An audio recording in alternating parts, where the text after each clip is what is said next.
যখনই নামাজে যাবেন আমার একটা আবদার, গতকালকে জুমা গেছে না, এটা জুমা হয়, এখানে জুমা হয়, বলেন না জুমা হয়।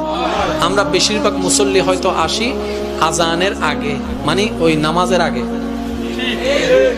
খুতবার সময় অনেককে দেখবেন এখানে ঘুরে।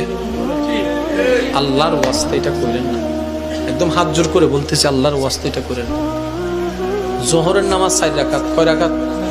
কিন্তু জুমার দিন কয় রাকাত? তো বাকি 2 রাকাত গেল কই?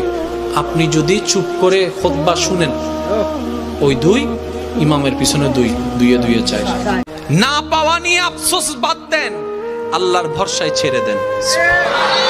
যা পেয়েছেন, যতটুকু পেয়েছেন, যেভাবে পেয়েছেন, ওইটার উপর বলেন মাওলা যা তুমি দান করেছো সেটা পাওয়ার যোগ্য আমি নই, তুমি দয়া করে আমাকে দিয়েছো মাওলা, এটাই তোমার দয়া, এটাই তোমার দয়া, এটাই আমার জন্য বড় পাওয়া।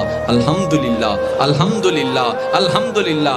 আপনি মন থেকে বুঝে শুনে রবের প্রেম নিয়ে আলহামদুলিল্লাহ বলতে থাকবেন, আপনার অশান্ত মনের শান্তির ব্যবস্থা রব্বে করিম ব্যবস্থা করে দিবেন। সুবহানাল্লাহ।